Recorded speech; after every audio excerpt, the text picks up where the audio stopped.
A start. Are the microphones on? Yeah, they are, so hopefully everyone can hear me well. Welcome everybody to the Bristol, North Somerset, South Gloucestershire Integrated Care Board meeting held in public. Nice to see everyone today. We have got a few apologies which I'll run through, and just in terms of here, Dave Perry on the end is taking a call and will join us quite shortly. But in terms of apologies, we've got apologies from Mandy Bishop in Somerset, Dominic Hardesty from AWP, Rob Hayday from the ICB, Ellen Donovan and Steve West, two non-executive directors, Joe Meadows, Medical Director, John Martin from the Ambulance Service, Nick Hibbard from Bristol Council, and also apologies from Rachel Pearce from NHS England. Connor, have you received any others that I don't know about? No, so that's great. So we are obviously still quote, which is good news. Welcome to the members of the public who've joined us today.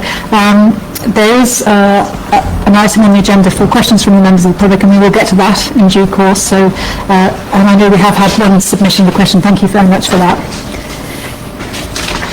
So, in terms of board members, are there any declarations of interest outside of those listed on the register pertaining to the agenda today? No. Okay. And if we look back at the minutes of the 4th of December, it does seem, when I was reading quite a long time ago, and life's moved on quite considerably, doesn't it? But these are here for board members to check that, firstly, they're accurate.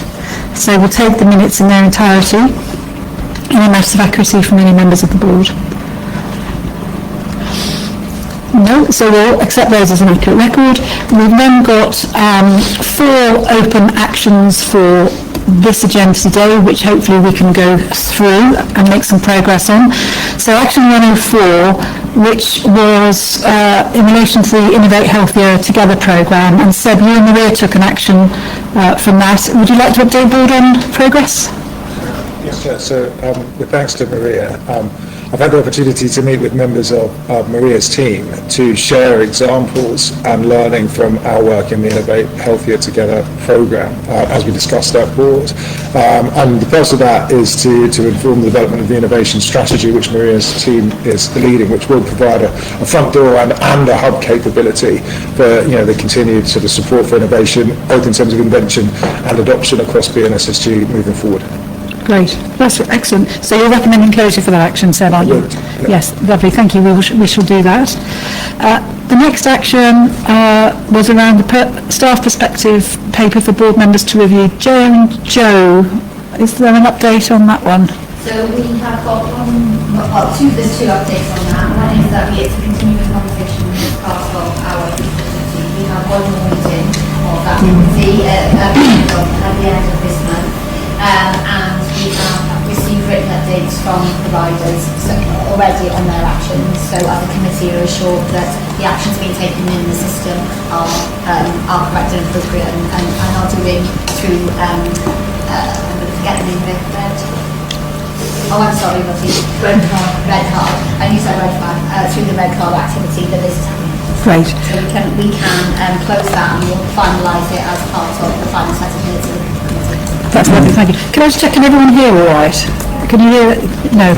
So we might need to get closer to the microphone a little bit, perhaps. Okay, that's great to test that one out. Thanks, Joe. And Shane, the last action was from the previous board, from a comment from the member of the public. Yeah, and we can, following our closed board meeting this morning, Chair, we can now respond as part of the response on the total aspect of French. Great. And would you see anything coming to the board in due course around that? I think we have a comm strategy around all of it, and absolutely we'll bring it to an open board. Great, lovely. So we'll put that on the forward planner. Thanks, Shane. No other actions, I think, Jacob. Just the third up, what I said.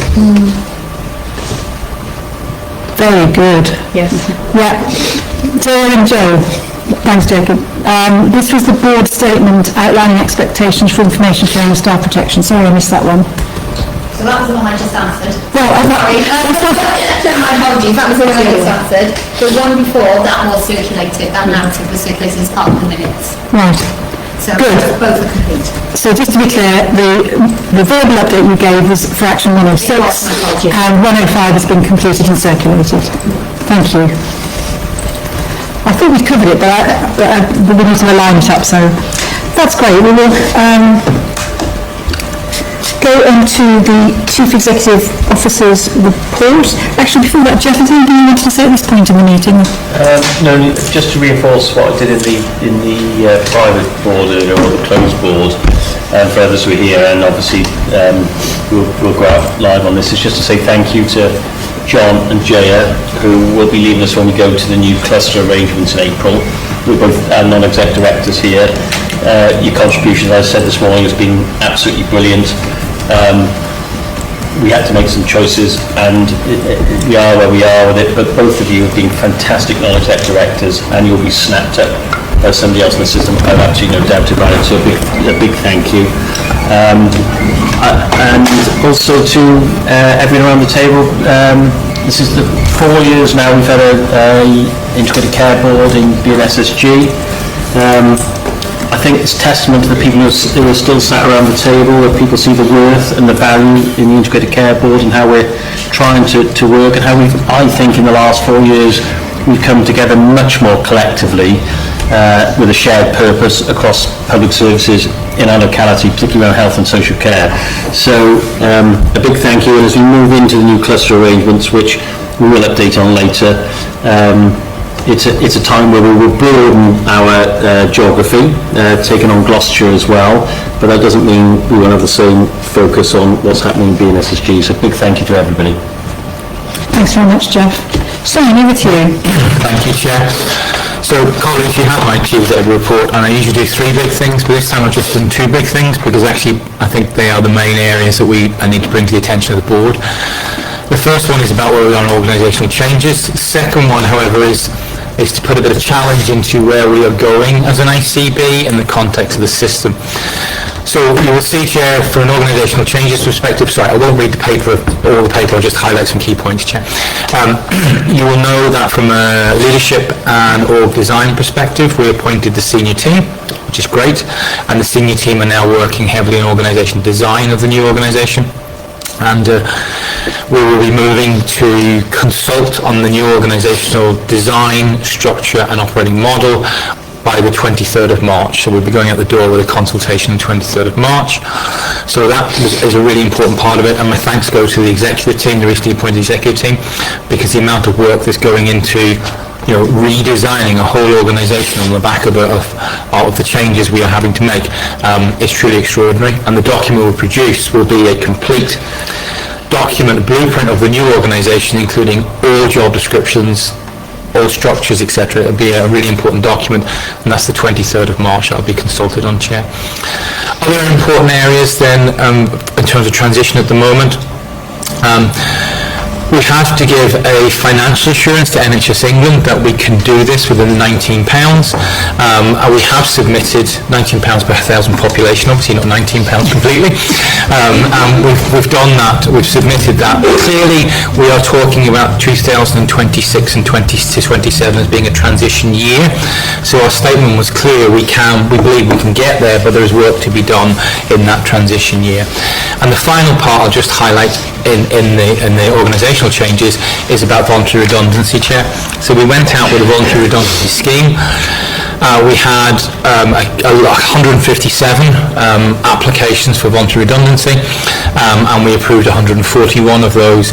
We are working through a process now. Not everyone who has applied for VR will want VR, so people are still making choices, because that's absolutely the choice of the individual employee. But clearly, we opened the scheme and people have accepted that scheme, and many of the people will leave under VR.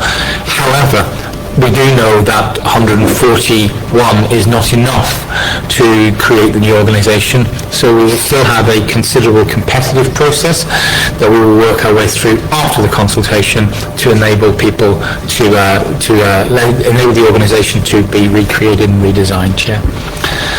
The second part of the paper is the bit that I really wanted to open up for potential conversation with partners.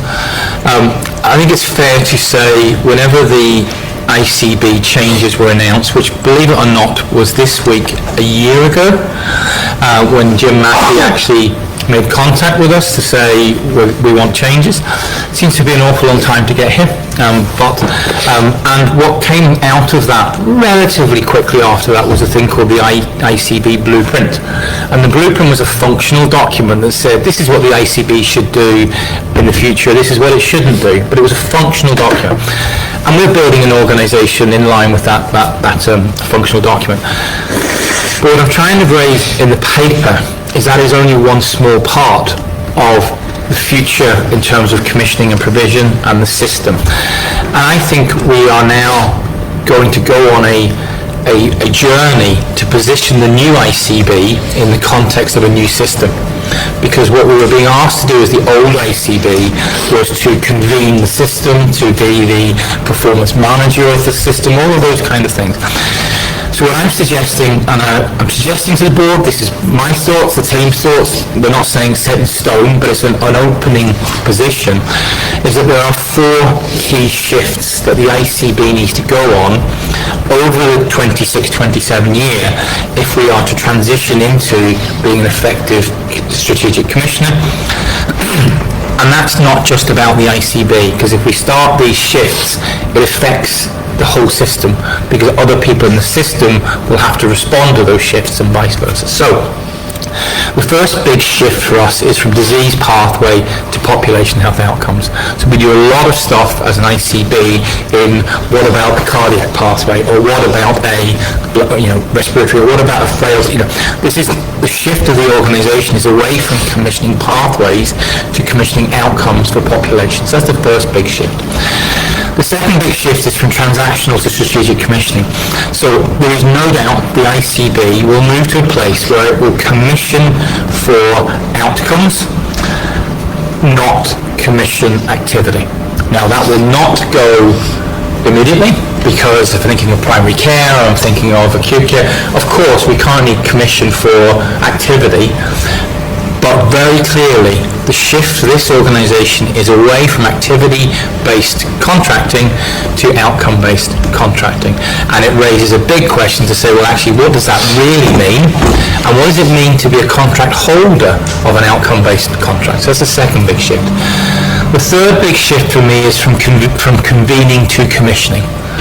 So there is no doubt the ICB one created 4 years ago, its job was to be in the middle, to be the conductor, convening the system to do things. The power of the ICB moving forward is a commissioner. In other words, we will commission for change. We will look at contracts for change. We will look at financial models for change. But there is no given that it will be the ICB in the middle of every conversation as a convener. And it's an interesting one that we do need to explore, Chair, because we're bringing BNSSG and Gloucestershire together, and the way convening was done in the two systems is quite different, and that's why I'm saying these are shifts and journeys, not that you flick a switch. But ultimately the ICB is becoming a very small, lean organisation, and its tools it has for system change is actually commissioning. That's the tool it will have. It will not be the system convener. I think it will be some things, but not as a core role. And the fourth big shift is from stepping in to lean. Now, I'm not saying the ICB, and this ICB in particular, steps in a lot of times, okay? But it is not unusual that ICBs get pulled into stuff which is often quite operational, and often really should be left to providers to get on with, because actually the providers themselves will get on with it and they'll do it really well. So it's about us as an ICB not always stepping in. Now, I use those 4 shifts, and potentially you go to the extreme of those 4 shifts to make a point that we have to start a journey, Chair. We have to start a journey which is very much about moving away and moving to. So moving away from pathway to population, from transactional to strategic, from convening to commissioning, and from stepping in to leaning in. And that's a big ask, because if we start to do that and we do it on our own, without our partners, then huge gaps will appear.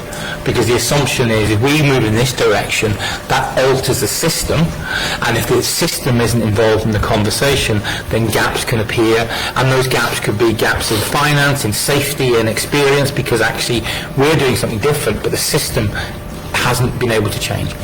So what and the other thing I put in here as well is that I really like working as a system, okay, I'm just being honest. It was one of the things that attracted me to come to across to England from Northern Ireland 4 years ago, was the opportunity to be a systems leader. And I don't want to lose that, and I don't want being SSG to lose that, because actually it's been pretty good at that. So although these 4 shifts I use, and you could use, as real blunt tools, I'm not suggesting we do that. But we have to try and work out how we can get these shifts while still holding the concept of system, because systems partners work together, and we can't break that partnership. So what I'm suggesting, Chair, is that there are 3 questions, not for today, but I want to start along with our new partners in Gloucestershire, a space where providers, and I mean primary care, secondary care, VCSE, tertiary, the lot, can come together and start exploring what these shifts mean for our system. And I've suggested they are, what are the key opportunities and risks, what is the collective action we need, and then how will partners plan and manage the transition together. And there are sort of 3 thoughts. Now, not for today, because that's not what this forum is for. But once we get our organisational structure consultation document out the door, we need to start having conversations. So over the 26th year, we can start to shape the system, shape the market system, so that we can actually deliver that, Chair. So happy to take thoughts, comments and questions, but if we don't do this piece of work, we're going to end up with an ICB over here and providers over here and a massive great gap, and I am very concerned about that. I mean, we talked over Shane, that's really helpful about it will be different. And I think one of the things I found helpful in the paper is you're starting to describe the difference. It's not a philosophy, it's becoming something that's more tangible. So we could get into this in a lot of detail today. I don't think you want us to do those 3 questions. But I think it's quite important that to get board members' initial reactions to the paper, thought processes, are those the right so open it up really to anybody who wants to comment first.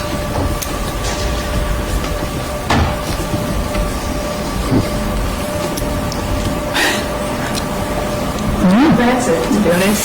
It's answered a lot on where everything's going. Of course, I feel confident, even though I won't be here the other side of the month, but this is the right direction.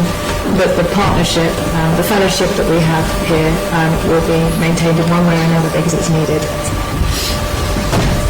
Yes, I don't think it's too early. I've been here in a minute. I don't think it's too early because when you talk about what does this mean practically, I mean, there needs to be a shared purpose, doesn't it? But actually, we all agree that these are the right principles. And then, in a practical sense, you'll get to, do things still need to be done?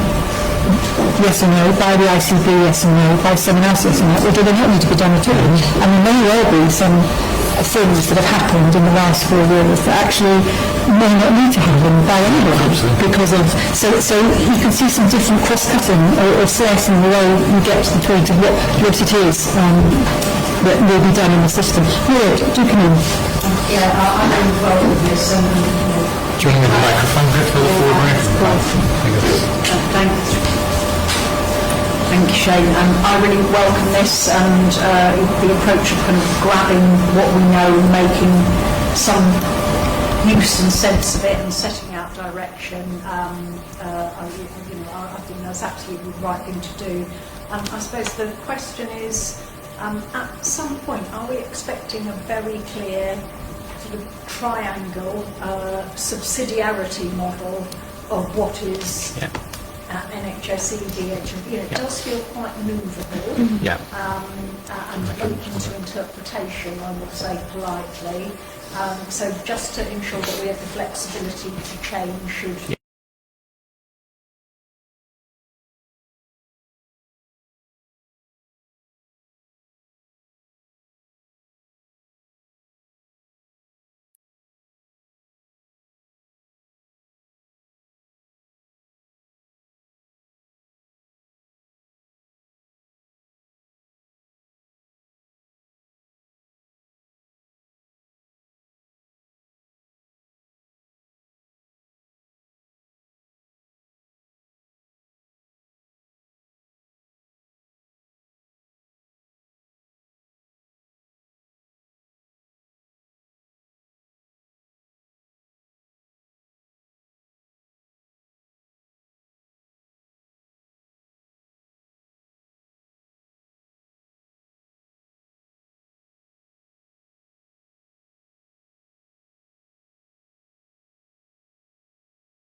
approximately 2 million people.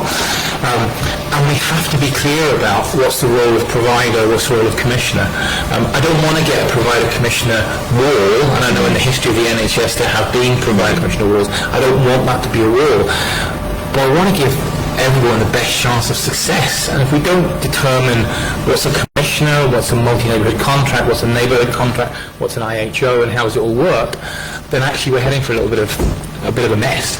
So, and that's what this paper is suggesting. And those four with providers about how we shift the system. So watch this space. You're asking us to note Yes. where your thinking has got to. I think I don't hear any comments saying actually this isn't the way to go. But there'll be some more dedicated thinking time for board members Correct. together to work out what this means in practice for all of us. Yes, Chair. Yeah. So I mean, you're not asking us to approve anything. You are asking us to note that. Anybody have any final comments for Shane, or happy to continue with this direction of travel, and we'll have some more time together to work it through? Yeah.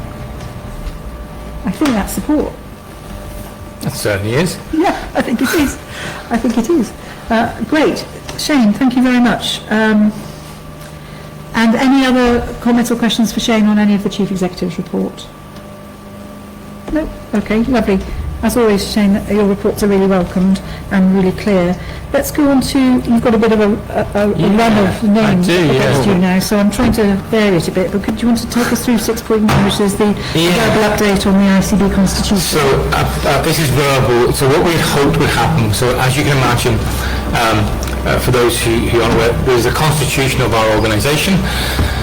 That constitution is signed off by NHS. And because we have made new appointments, so new directors, new non-exec directors and the new cluster, we had to resubmit our constitution to propose that. I was hoping today I would then have the response from NHSE that I could share with the board. Unfortunately, they contacted me 2 days ago to say there's still a few things they want to look at and they wouldn't have a response for us today. Now, I don't believe they are massive issues, Chair. It's born from the fact that we originally said we were going to have 5 directors, and we ended up then appointing 6 directors, 2 to a joint post.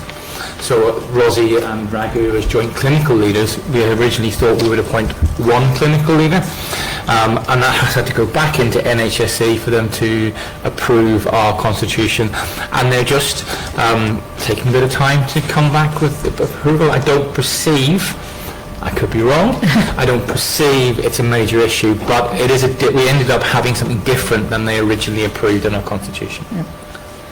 Okay, thanks, Shane. So we will note that, and hopefully at next board that can be resolved and updated and closed. I certainly hope so, because I wouldn't wish to consult with our staff on an organisational structure if I hadn't had NHSE's confirmation on our constitution. It might be a little bit tricky. Yeah. But so I'm pushing them hard. Great. Thank you. I think that seems clear. I don't see any questions or comments there for that. So thank you, Shane. We're noting that and wishing you well with that one. Next one is 6.2, Physical and Sensory Impairment Update and Closure Report. Thank you, Chair. So colleagues may remember, I think most people were at the board meeting, we had a board meeting in the Vassal Centre, and we had a number of people with lived experience who had both physical and sensory impairments. And we'd done an awful lot of listening to the lived experience. We produced a very detailed set of stories of people who had lived with physical and sensory impairment and their challenge when they were engaging with the health and care system. So that went very well. The board said, yes, I like what I hear, go away and start to implement some of the issues, some of the items. Clearly we had a bit of a bombshell come in, the reorganisation of the ICB and all kinds of things like that. And what we tried to do is so we had one of the individuals with lived experience took a lead on it, Alan Davis. And this report basically comes back to say how far we got, and in some cases how far we didn't get, Chair. And I think it's important to be honest about that. So we started off with great hope, and then, as I say, we got we got sidetracked, not sidetracked, the whole as you know, the whole organisation ended up getting, where is the ICB going, all this kind of stuff. But I think it was important to bring back what we have achieved, Chair. Now, I've met with Alan on regular basis, and Alan has also stepped down from some of his work. So he was the disability lead through Bristol City Council. He stepped away from that as well. So, I think there's just some other issues to be aware of, Chair.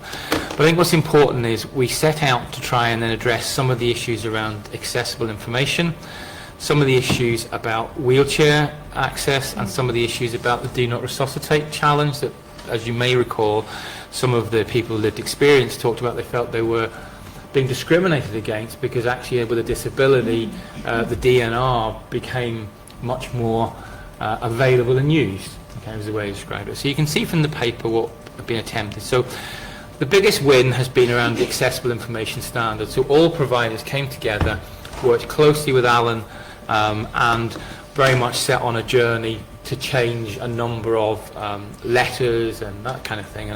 And that probably has progressed the most. It is being owned by individuals. So within UHPW and MBT, Maria, there's strong ownership from within there. Now, primary care, I think we moved, but it's difficult. It's really difficult. Yes, we did do a lot of work, and we improved the flagging on patient records so that we could use the correct type of information when we're communicating with patients. But it's a complex area. We did a lot of work on websites as well as information. I wouldn't say it's a job done, but we did make progress. Yeah. So I think from a hospital perspective, AWP are also part of it. Sorona worked closely with us as well, and so under the accessible information, I think that was where the biggest movement came from, and we managed to motivate people, and it really moved forward. And if you may or may not remember some of the stories that we had when they were here, but accessible information, so things like people with visual impairment getting a letter about an outpatient appointment because there was no flag on the system to say, guess what, this person actually can't read because they're blind. Those kind of things, that was all being worked through, which is great, and flags were really important in IT systems, and stuff progressed on that. So I think that's the one win that came out of it. It is not finished, Chair. This particular process with Alan and ourselves, I think, is finished because Alan is sort of saying, as an individual, this isn't something I can keep doing. But I think this particular one is absolutely devolved to providers to own, as it would do, as a chief executive and chair and a board of a provider. It's their responsibility with regards to accessible information. I think, Rosie... I'm just going to underpin this with the ICPR. So both Joe Metters and Steve Sevastova and I met with Alan. And the Trust, the Bristol Group had done a lot of audit work to check on people's records whether DNA CPR is being used appropriately. Alan was assured by the work we'd done. It was very encouraging what seemed we'd done. There's more work for the group to do, obviously, and inside their training, that they're embedding some of the practice, and they're reviewing through the medical examiner's office as well. So that was, again, a piece of work we managed to complete during the cycle where we had Alan, just for confirmation. And then the other part of it then was about wheelchair provision, and that didn't progress as well as it could have done. I think one of the areas, and I'm conscious that wheelchair provision is a contract through MBT, so it wasn't that the contract wasn't working, it was just how did we get continuous learning from people with disabilities, and that probably was the one of the three that didn't progress quite the way it was. And maybe, Marina, it's time I can come back to you and explain a bit more about that and whether we could do some more in that space. So they were the three the group decided they wanted to move forward on, and then so what we're asking now is to formally close this as a piece of work that comes to our board. It absolutely is the responsibility of exec teams, boards, etc., of our providers. So we sort of stepped into a space to generate a little bit of direction and momentum, but ultimately, the responsibility for the legislation and delivering a service that's in line with disability legislation is that of the provider. But we did step in collectively, got some movement. Some things worked, some things didn't work, and it very much is now back to providers to drive the thing forward. And I just would like to say, and Alan's not here obviously, so I just have on record to say thank you to Alan, because He's a massive advocate for this piece of work, an amazing man, how much he can do given the challenges he has in terms of his life, etc. And I just want to put on record my thanks to him, because I also found it as a really good I've quite a bit of history in disability for various reasons, but I found it really engaging and great to work with Alan. And I'd also like to thank Connor as well, because Connor spent a lot of time with Alan and myself in working through all of this. Make sure you get that, Connor. So, Shane, thank you. In the new ICB world, is this the sort of thing that the new ICB would be doing or not? No, Chair. So it's examples, isn't it, of done to not done, Yeah, I mean, in the new ICB world, we would be commissioning for an outcome for a service, and then within the contract, expectations would be things like, well, all disability legislation is being met. Yeah. So we're not stepping in and doing it. There's an assumption that if a provider says, yes, I can do that service, then the provider is meeting all of these requirements. Hence why the time is right for us to bring this kind of into the board to say ICB needs to step out of that. Absolutely. Any comments or questions for Shane on the paper? It seems really clear. Maria? I want to say thank you for the work and focus on this area, because it is often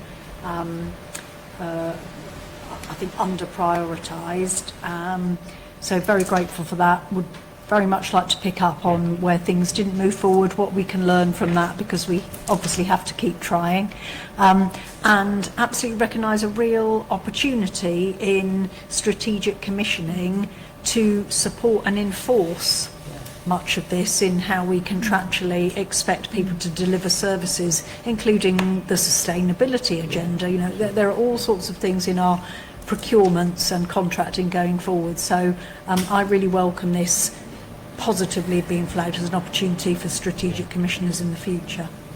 And if I may, Chair, it was raised to me a couple of weeks ago by an individual that says, what's the kind of stuff you could now think about contractualising? I was having a conversation with a friend who's an ex-procurement person. You know, could you start contractualising? The response from providers is, as a result, this is how we will become more anti-racist. As a result, this is how we'll become and we deliver better outcomes for people with physical and sensory impairment. As a result, so actually start contractualising the change in society you want into your outcome-based contracts. Now, and the reason why I raised it was because in Northern Ireland, there's a gentleman called Peter from Northern Ireland, they did it in a children's contract. So they basically said to their electricity supplier, so the whole of the NHS in Northern Ireland was going out for a completely new electricity contract, and they said 10% of the contract you must demonstrate how you will change the lives of children. And the suppliers went, what? I said, no, this is a huge amount of money we're spending on electricity. Right, you must demonstrate in your electricity supply contract the difference you will make to children. And it forced the providers to go, right, well, what could we do here? And it was about this site setting up social clubs for kids and working in different communities. So to shape the market to start thinking about children of the future. Now, I don't know if that's the answer for us or not. It probably isn't. But that's what strategic commissioning is about. We won't get these changes by simply buying the same stuff we used to buy. We'll actually be saying, right, how do we commission for outcomes? But in delivering those outcomes, I want you to make sure you make us less or more anti-racist or more disability friendly or whatever the case may be. And that's really quite exciting. Ruth? As long as we're clear about measurements. We'll totally agree, yeah.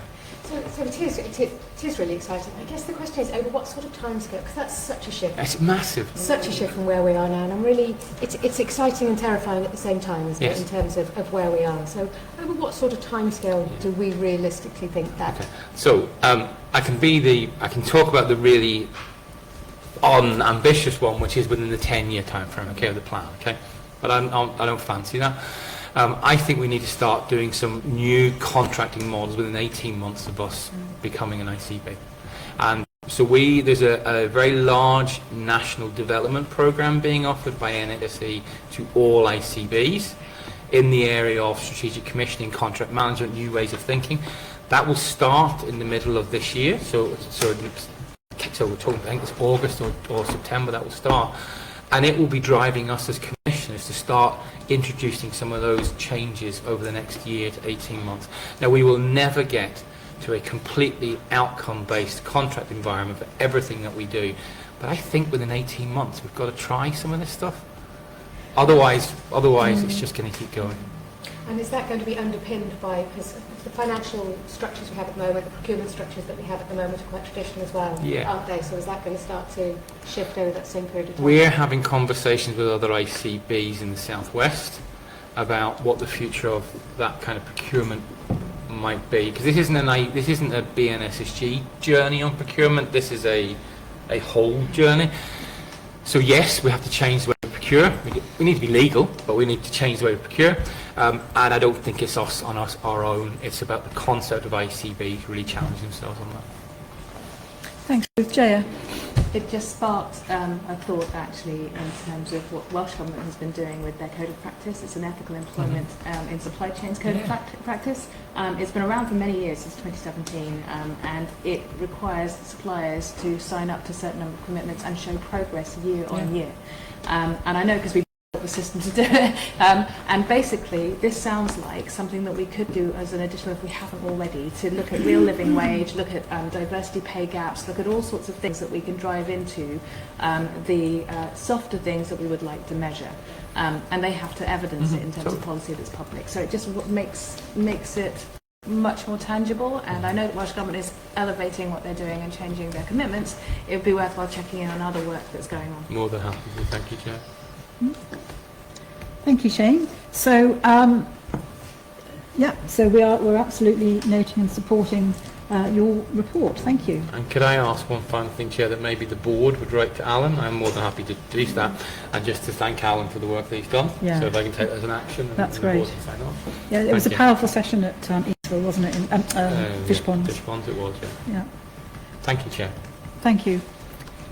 Shane, back to you again. Yes. In Rob's absence, I think, the Corporate Risk Register, Integrated Care System, a Strategic Risk Register. Thank you, Chair. So, as always, we bring the risk registers, and I'm sorry I didn't ask Rob before I left, but I'm assuming, John, this has come through Audit Committee? Yes, it has. I'm happy to add a bit. That would be great. I assumed it had, but I didn't actually check with Rob before he went on leave last week.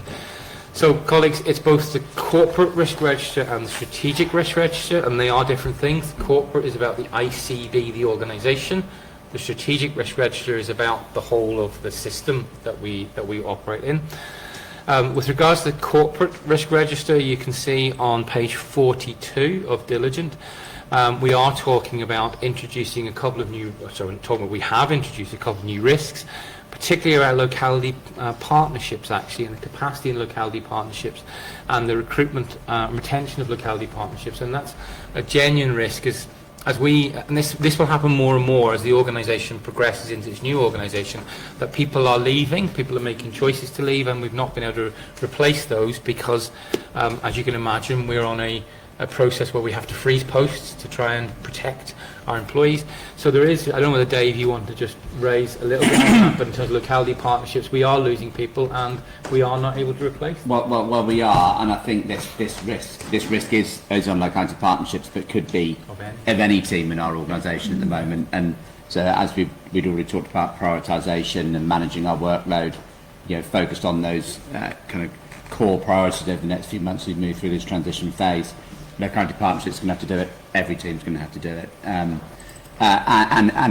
with given localities as well, reference the chief executive statement, our role in localities and then many other areas of work is going to shift and evolve over time. So part of this process will be how we evolve our working model in locality working as well. But it could be for any team really. So we are working on a big piece of work. I know that Joe, you want to talk about what we're doing in terms of managing that risk of people leaving over the transitioning period, capturing their skills and knowledge to make sure it can be shifted across. We're rewiring the organisation, Chair, so that existing teams will be rewired into new leaders as people leave, and that sort. I don't know, Joe, you want to give a little bit of upset in terms of the things that we are doing in that space to manage that transition risk? Yeah, there are a number of elements. So we're obviously ensuring that we've got cover where we are identifying capacity gaps now. That's quite crucial, as we still have a significant number of staff who are transitioning. It is likely to hit us more as we move into the sort of end of the first quarter of next year, because we will start to actually see physically people leaving the organisation. So we are putting in place a transition process for existing teams, which includes a very comprehensive, albeit slightly old-fashioned template, as it may be. But the reality is that we have tried to capture what we would call the hard sort of systems, but also the soft systems that those individuals have created while they have been in post. So that might be, so for an example, yes, what projects or what they're delivering or they're working on, their key objectives and so on. That's a key feature. But it's also some of the softer elements. So what are the passwords? Who are the people? What are the contact details of those individuals? What is the nature and the state of those relationships? So it is some of the cultural elements that we need in order to have that corporate knowledge, the breadth of that corporate knowledge captured. So that's part of the process as we go forward. We're giving people enough time to do that, so we're making sure that there is a minimum of 4-6 weeks handover as part of that process, and making sure that as we exit people on BR, there's a time that they have to spend with individuals to be able to share that information and to bring that information to life. So a number of checks and balances in place for that. Thank you, Chair. So also then you'll see in the paper that we're recommending that 6 risks are downgraded, and the way our corporate risk register works, Chair, is if anything is over 15, it gets onto the corporate risk register. It doesn't mean if we downgrade it, it's not a risk anymore. It just means it's being managed at the directorate, not at the corporate, and you can see the 6 risks that we have there, Chair. I'm assuming that has been through the committee, John, and people were happy with that proposal. So I don't know whether Chair John would want from a corporate risk register, and then we can talk a little bit about strategic risk register. Okay, yeah, thank you, Chair, and thanks, Shane. So yeah, we had a helpful update from Rob, which I think pretty much reflects what you fed back, and what we were particularly testing really was around activity for mitigations. You know, the mitigations being put in place, and we were satisfied on that score. And we noted the 6 that are proposed for downgrading. We were satisfied with that. The only thing I wanted to flag, it was around something that emerged as a transition risk, and I did mention it at the last transition committee. It just relates to the procurement report that we had through audit, which flagged some enhancements that we can potentially make. And Dave was helpfully with us on the call, and I know was on the case. It's particularly related to the capacity of the team, and while we're in this position of designing the operation model, the operating model and the new structures, it was I think it was timely intel, and I know Dave is on the case with that, and I think that has been flagged to be included in the transition risk register. But I think that's all I would want to add. Thank you. Thank you, John. Just a quick question from Jaya, or comment? Just to check, because we've gone through all of the risks that might be associated with the intelligence centre, and I know that it must be on some risk register somewhere. However, we know that when it starts to get implemented and we start to get engagement or not, there should be a risk horizon, I guess, when it starts to rise up naturally, and I just wanted to know how we capture that if we haven't already. Any risk that comes up through a directorate that's greater than 15 should find its way to the corporate. You raise a really good question, though. Now we've approved the FBC earlier today, it's full business case, to go back to that team, because actually the conversation we had this morning indicates that there is a risk-reward interesting relationship in that project. So I will go back, I'll take it as an action, Chair, to go back to the team, go back to Charlie and Kerry, and just to see what of from their, because they have their project risk register, as you can imagine, but what of their project risk register may actually become a corporate risk. So I will take that action, Chair. Thank you, Chair. Thanks, Jaya. Shane, did you want to? Yeah, the strategic risk register, just as a matter of process then, so the system exec group reviews the strategic risk register. It's in your paper. It's very difficult to read on Diligent. It was emailed out separately as an Excel spreadsheet. The only thing I would raise is that we called out lots of stuff, and you've seen it before, so about workforce, it's about health inequalities, it's about flow, and it's about partnerships and relationships. And we go through this every quarter at System Exec Group, make sure they're still valid. The one that we looked at and actually are now going to enhance even further following where we are now is actually the conversation we've just had, which is the transition of the ICB and the relationship with the system. So we did put that in as a new risk. We called it the impact of NHS reforms on BNSSG system and strategic working. We've got worked now, we've got those 4 shifts, Chair, I would suggest. That's the conversation we now need to have to make sure we're mitigating that risk. But happy to take thoughts, comments and questions, any of that, Chair. Thank you. Any thoughts, comments or questions? I think it's clear, isn't it, Shane? So I think what we're being asked to do is review the risk register, strategic risk register, and note the movement of risks on and off. And it's good to see the risks moving off because we've seen them as they've been emerging and coming up. So there's a process there that works, isn't there?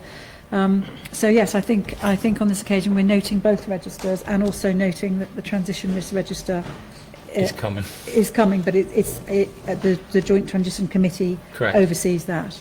That's correct, Chair. And can report into the board. Great, thank you very much, Shane. Thank you. Right, we'll move on to the committee updates now. The first one is the Outcomes Quality and Performance Committee. So Ellen isn't here today. I've got a note from her which I'll read out, and then I'll ask Rosie and Dave if they want to pull anything out in the quality report, performance report. So the Outcomes Quality and Performance Committee met on the 26th of February, and Ellen quite rightly formally recorded the committee's thanks to all exec colleagues who've supported the work over the last 4 years, particularly Rosie, Dave and Joe, and their teams who have sustained their focus on improvement, and it has enabled us to provide more scrutiny and gain assurance. Ellen also thanked all committee members, partner representatives and ICB colleagues for their constructive challenge and system leadership during that meeting, but also during the 4 years. The partner non-executives have been really important in this committee and others.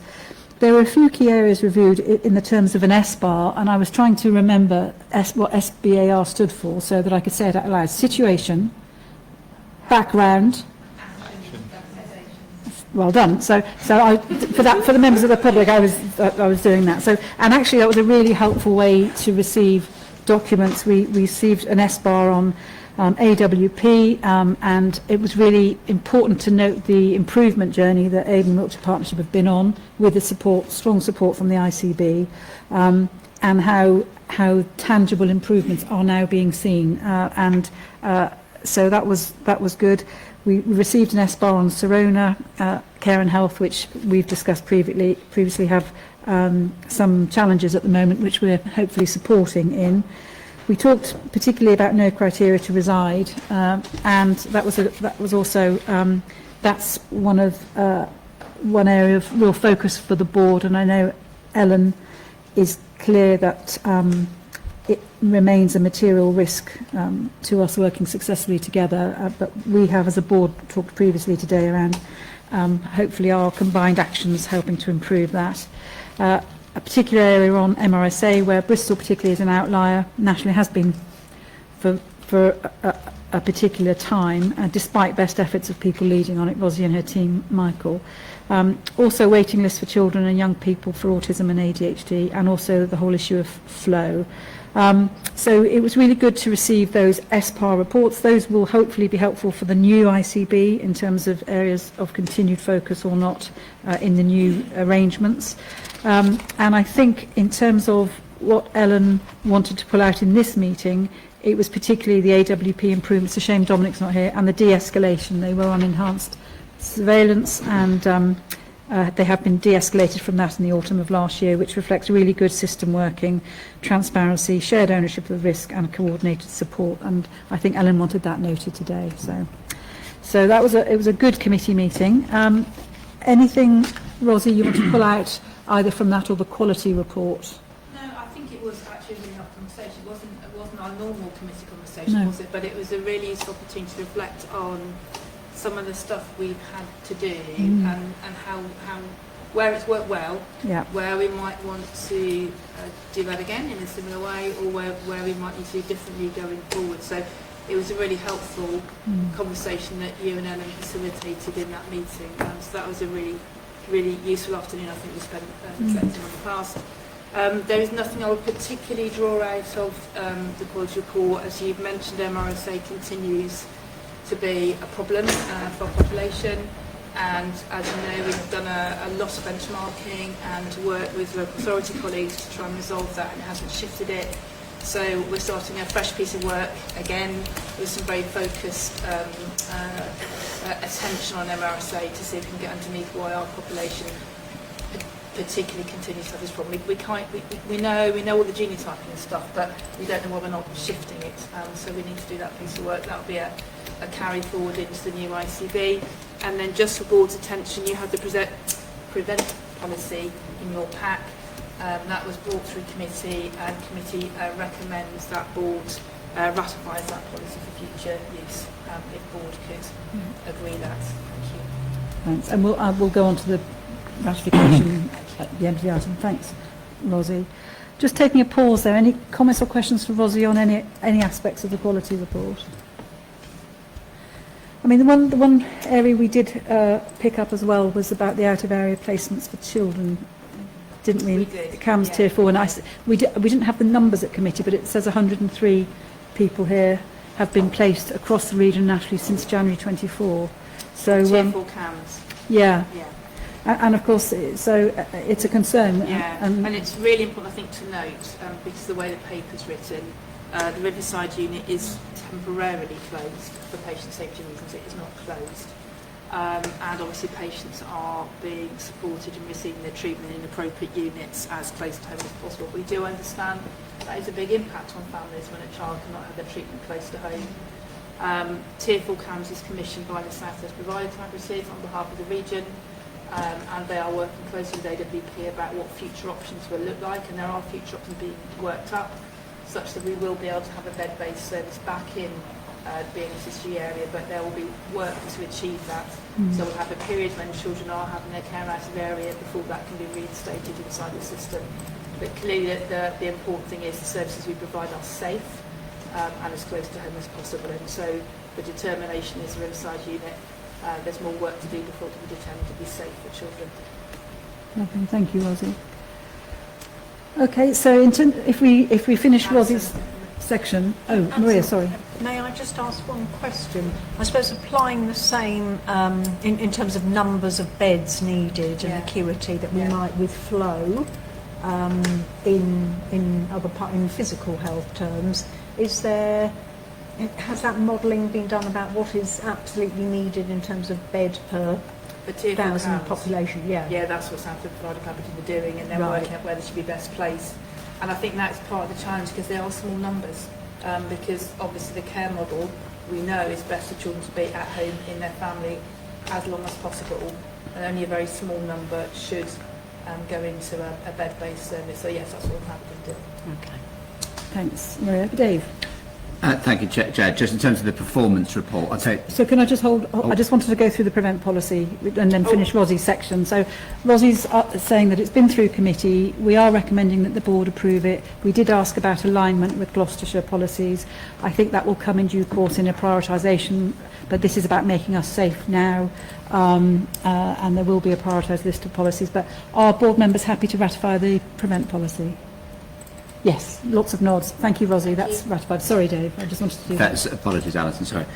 Just in terms of performance report, take it as read. I just wanted to draw out the area of escalation within it, which hasn't been mentioned today, so hence drawing it out, which is the ongoing and significant increase in referrals and demand for adult ADHD and autism referrals, and the increased cost to the system in relation to right to choose or use of private sector providers. This is a national issue.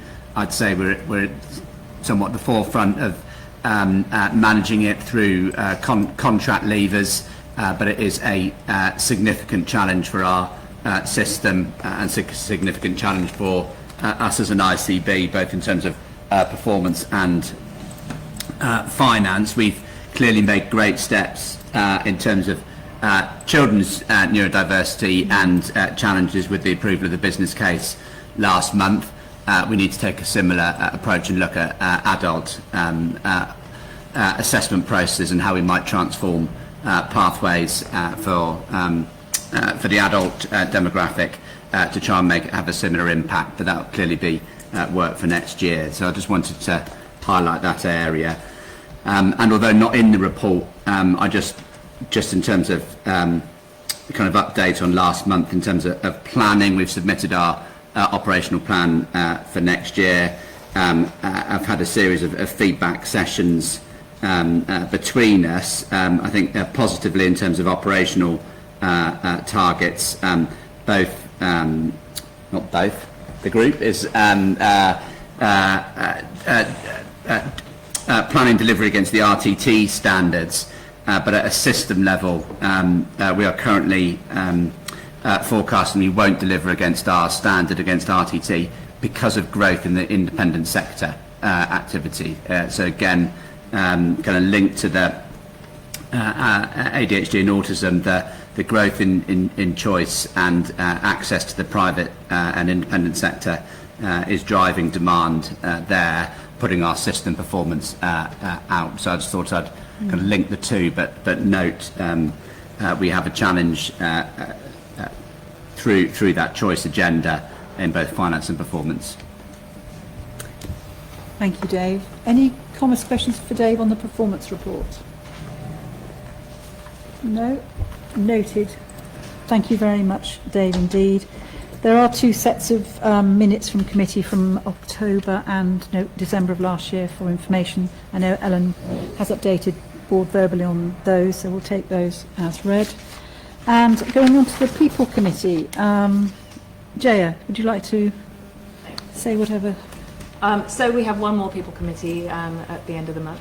There are a number of key activities that we need to carry forward into the new cluster. You'll know that violence and aggression towards staff has to be there in that list. Providers of continued efforts and colleagues in primary and community care are taking forward the need to connect things up, share intelligence, at the action point.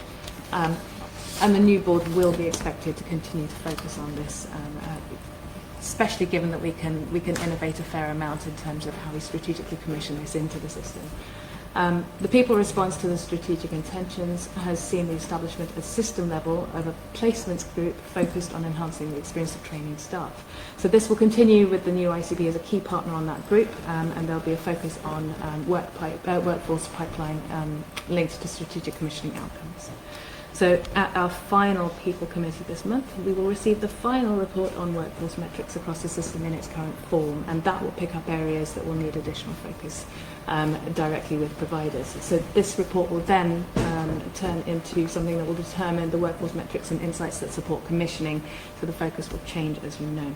Staff survey, of course, we're keeping a close track of how things are going, especially in light of the very difficult weeks ahead now, which will continue on, and I think that kind of covers it. Jo, have I missed anything, or do you think there's anything else we need to highlight in terms of the VRs? No, just two additional things. So on the violence and aggression, our system partners are really clear that they have got a significant number of actions already in place. At a national level, it is being added to the high impact changes. So the board will remember that there are 5 high impact changes related specifically to a focus on EDI at board level, which includes also for board members a specific objective in their own objectives and appraisals. So 6 high impact changes being added on violence and aggression. So and keeping a lens on that. So it will feature as part of the clustered ICB in our new forming model.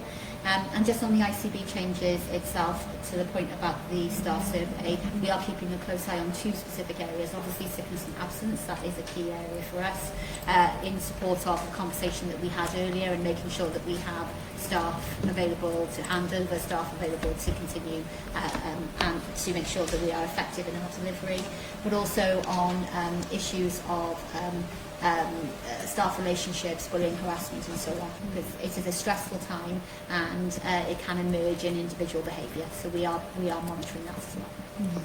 Thank you, Jaya. Thank you, Jaya. Any comments or questions for Jaya or Jo on People Committee?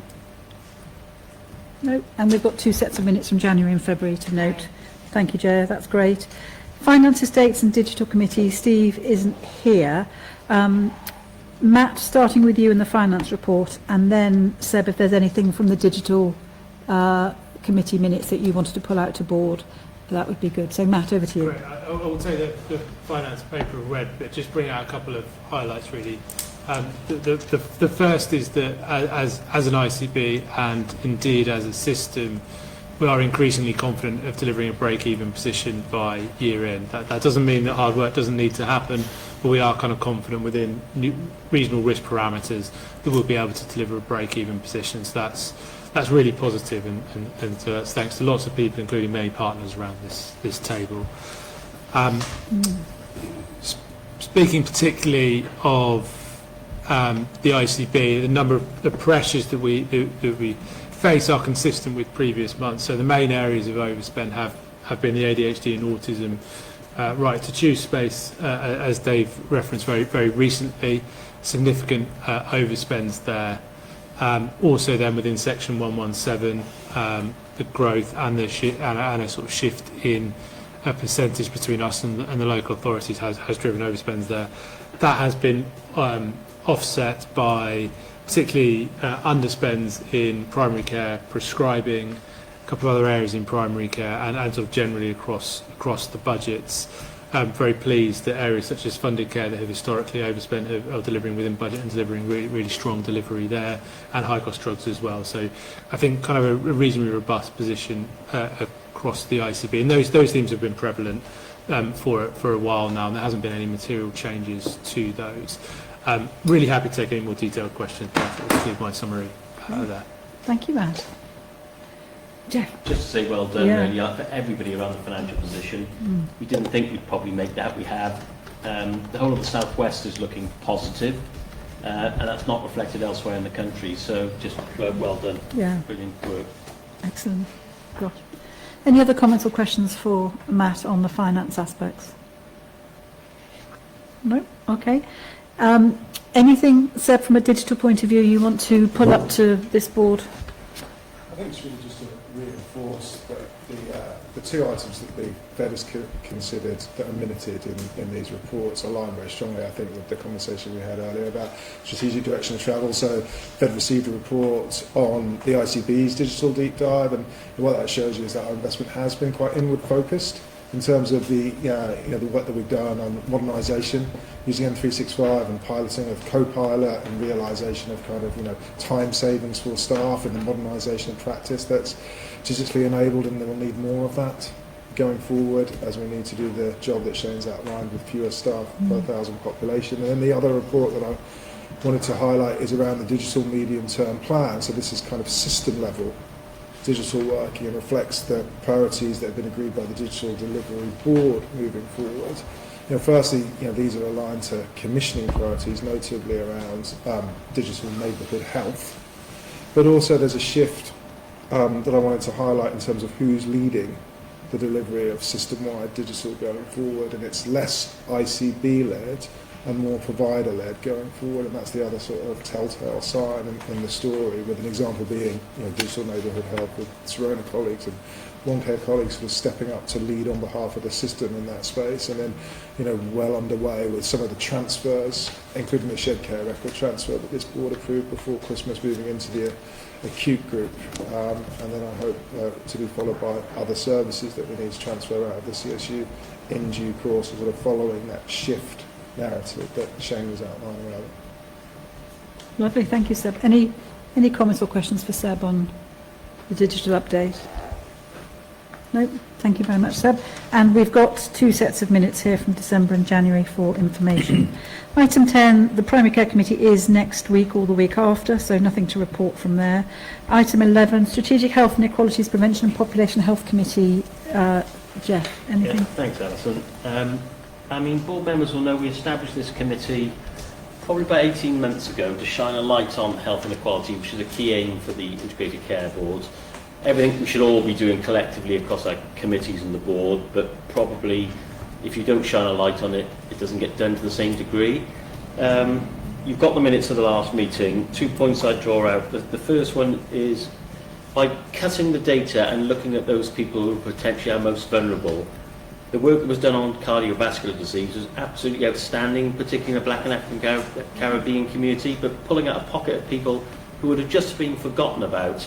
And I'd really applaud that to be brought to the board at some stage so you could hear some of the work there, because it was really, you could get your teeth into what had been done, and it made a difference to people's lives. So that was a huge positive.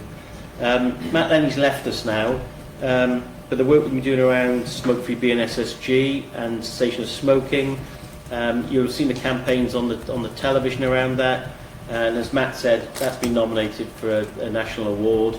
But these are all good examples of stuff that we all talk about all the time, but if we don't focus our attention, it doesn't get done in the same way. So, as I said this morning, Jane Cummins will take over the chair of this committee from next month. Jane's a former chief nurse for the NHS, and I know she'll be very committed to this, and it will be a core function for us in the way that we commission services going forward. So really important for us. So that's probably all I'd say at this stage, Alison. Thank you very much, Jeff. Any questions or comments for Jeff? No? Okay. Thank you very much. And John, Audit and Risk Committee, item 12. Okay, thank you, Alison. Look at the December minutes in the pack. I didn't propose to pull anything in particular out of there. We have had our final meeting of this financial year. That was a couple of weeks back. Just a couple of things to pull out. We approved the external audit plan for the year end, and we're currently onboarding our new external auditors. We also had a couple of approvals, and Rob would normally give me some elegant words, so I will do my best in the absence of that. But the two approvals were related to the managing conflicts of interest policy and the local counter-fraud, bribery and corruption policy. So both were scrutinised and endorsed by the February meeting, and are here for approval. And just in terms of the timings, these will ultimately be assimilated into the governance arrangements of the new organisation. But while we continue on the twin track with the two sovereign organisations, it's important that we that we're on top of these. And final thing, probably to pull out of the February Audit Committee, is that the head of internal audit confirmed that we are on track at this stage for a satisfactory head of internal audit opinion at year end. And if I could just kind of brief, I just wanted to thank everybody who has served on the committee over the past 4 years.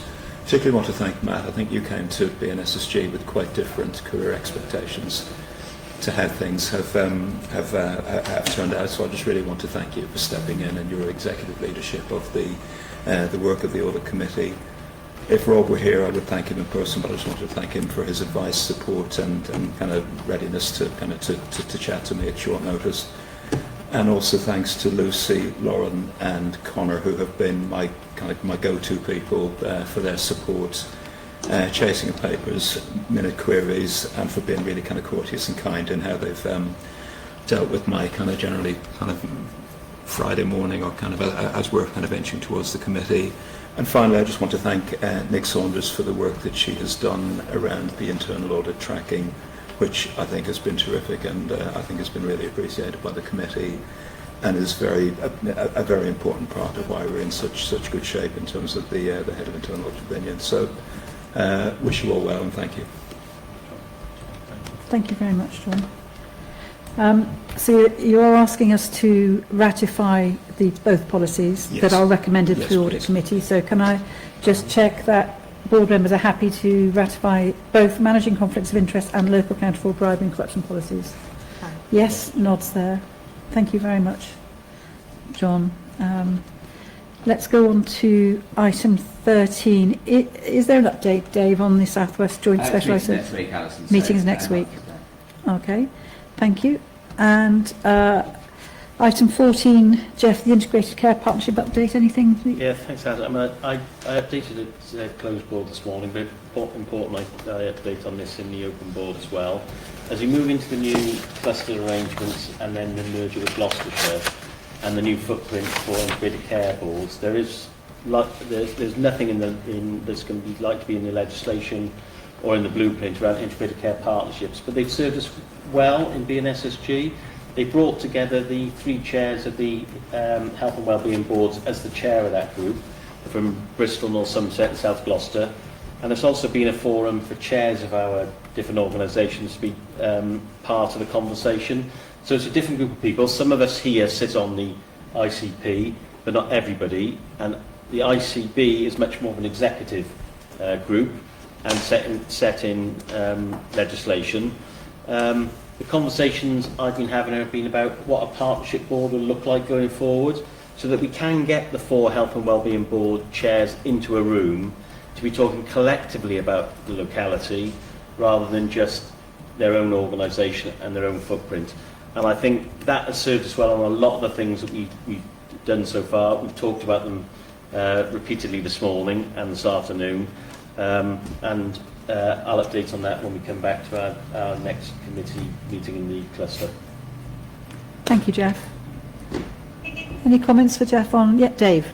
Yeah, thank you, Chair. Just to support that I'd welcome the opportunity to ensure that we have some sort of vehicle going forward that does, in effect, replace, or whatever the terminology is we want to use, the ICB at the moment. It's one of the few places where we do get democratic legitimacy and accountability into the system at a local level, so I'd certainly welcome ongoing conversations in that space. Thanks, Dave. Thank you. Thanks, Jeff. Questions from members of the public? I have got one here. Are there any others that have come in since we've...